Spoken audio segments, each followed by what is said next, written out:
The tariff roller coaster continues just a day after saying that he was open to being flexible on new tariffs. Well, today the president says no more extensions on tariff deadlines. August 1st is the final date. NBC's Vaughn Hilliard has details from Washington. But we've done a good job. You've done a very good job. President Trump talking trade and tariffs with his cabinet today, just a day after setting new tariffs for a number of countries.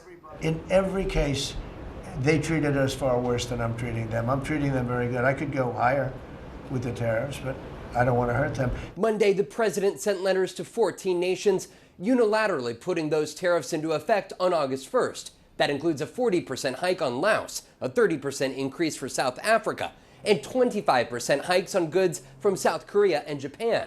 And in a Truth Social post today, Trump stating no extensions will be granted, though he has already delayed them twice now this year.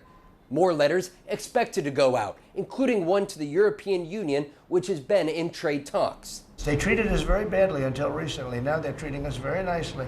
The president praised China. We're getting along with them very well. They've been very fair on our trade deal, honestly.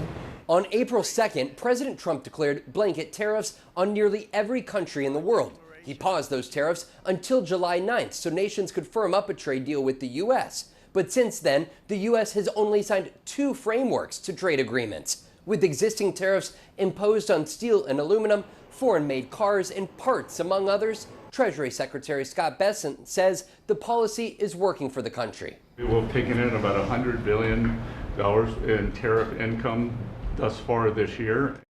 The president also continuing his diplomatic dialogue, meeting with Israeli Prime Minister Benjamin Netanyahu for the second night in a row at the White House as the deadly war in Gaza rages on. The president also lashing out at Russian President Vladimir Putin, saying that he talks nicely about ending the war in Ukraine, but that he's determined Putin's words are, quote, meaningless. In Washington, Vaughn Hilliard, NBC News.